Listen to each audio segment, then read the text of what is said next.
ജോലിസ്ഥലത്ത് തിരികെ എത്തിയില്ലെങ്കിൽ തൊഴിൽ നഷ്ടമാകാൻ സാധ്യതയുള്ളവർ, മെഡിക്കൽ ആവശ്യങ്ങൾക്ക് യാത്ര ചെയ്യുന്നവർ, വിസ കാലാവധി അവസാനിക്കുന്നവർ, വിദ്യാർത്ഥികൾ, അങ്ങനെ ആയിരക്കണക്കിന് പേരെ പെരുവഴിയിലാക്കിയായിരുന്നു എയർ ഇന്ത്യ എക്സ്പ്രസ് ജീവനക്കാരുടെ സമരം.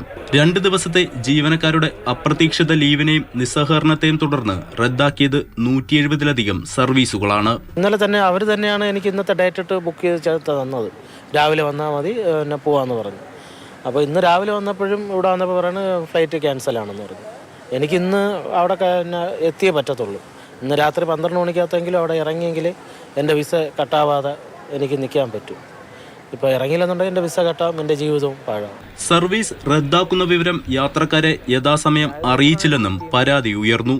ഇന്നലെ യാത്ര ചെയ്യാൻ പറ്റാത്ത നിരവധി ആളുകൾ ഇന്ന് സേവനം ലഭ്യമാകുമെന്ന് പ്രതീക്ഷിച്ച് വിമാനത്താവളങ്ങളിൽ എത്തിയെങ്കിലും നിരാശയായിരുന്നു ഫലം. അവരോട് സംസാരിക്കുമ്പോൾ അവർ പറയുന്നത് വേറെ ടിക്കറ്റ് എടുത്ത് പോകാൻ പറയുന്നു. ഇപ്പോൾ ഒമാനെയറോ ഇൻഡിഗോയോ അങ്ങനെയുള്ള ഫ്ലൈറ്റുകളിൽ. പിന്നെ നമുക്കിപ്പോൾ അർജന്റാണ്, ലീവ് കഴിഞ്ഞതാണ്. ആളുകളെ തെരുവിലിറക്കി വിടുന്ന തരത്തിലുള്ള സമരത്തെ ഒരുവിധത്തിലും അനുവദിക്കില്ലെന്ന നിലപാടിൽ തന്നെയാണ് വിമാന കമ്പനി മാനേജ്മെന്റ്.